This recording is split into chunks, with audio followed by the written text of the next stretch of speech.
Hello বন্ধুরা, welcome to foodie crush. আজকে আবারও চলে এসেছি তোমাদের সামনে নতুন একটা রেসিপি নিয়ে। গরমকাল তো পড়ে গেছে, আর গরমকাল মানেই পটল, ঢ্যাঁড়স এই সমস্ত সবজি বাজারে অ্যাভেলেবেল। সারাটা গরমকাল তো এইসব সবজি দিয়েই চলতে হবে, তাই ভাবলাম যে একটা সহজ পদ্ধতিতে কি করে সুস্বাদু পটলের একটা রান্না করা যায় সেটাই তোমাদের সঙ্গে শেয়ার করি। আজকে আমি করব দই পটল রান্না, একদমই সিম্পল ওয়েতে আর ঘরোয়া উপকরণ দিয়ে। চলো ভিডিওটা শুরু করা যাক।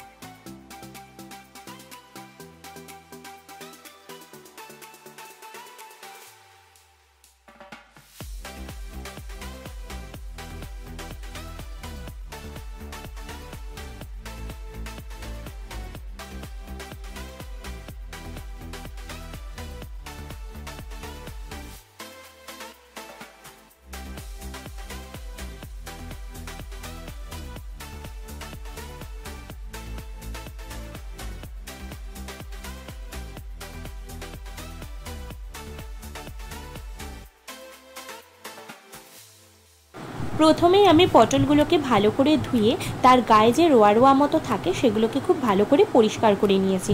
আর তারপরে দেখো আমি পটলের যে খোসাগুলো ছাড়িয়েছি সেগুলো কিন্তু পুরোটা ছাড়াইনি, কিছুটা রেখে দিয়েছি, কিছুটা ছাড়িয়েছি। কারণ এতে কি হয়, পটলগুলো তেলে যখন আমি ভাজবো খুব বেশি পরিমাণে নরম হয়ে যাবে না।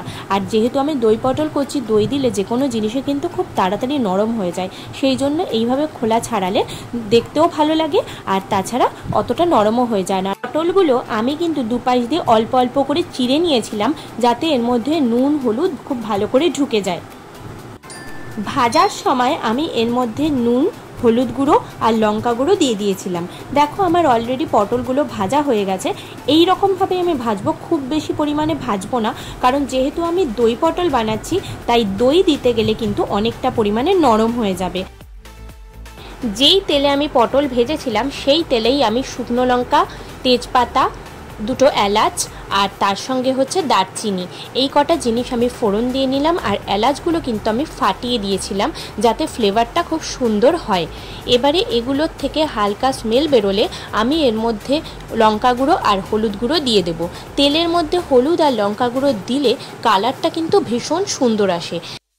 এবার এই তেলের মধ্যে আমি আবার ভাজা পটলগুলো দিয়ে দেব, আর একটুখানি হালকা ফ্রাই করব এর সঙ্গে, যাতে ফোড়নের যে ফ্লেভারটা মানে গরম মশলার ফ্লেভারটা যাতে এর মধ্যে খুব সুন্দরভাবে চলে আসে।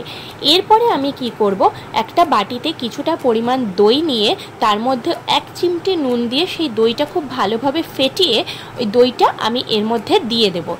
এবার খুব সুন্দর করে পটলের সঙ্গে দইগুলোকে ভালোভাবে মিক্স করে দিতে হবে। আর দইটা কিন্তু খুব সুন্দরভাবে ফেটাতে হবে, না হলে কিন্তু একটু দানা দানা থেকে যেতে পারে। তো চলো এগুলো খুব ভালো করে এবার মিক্স করে নিই।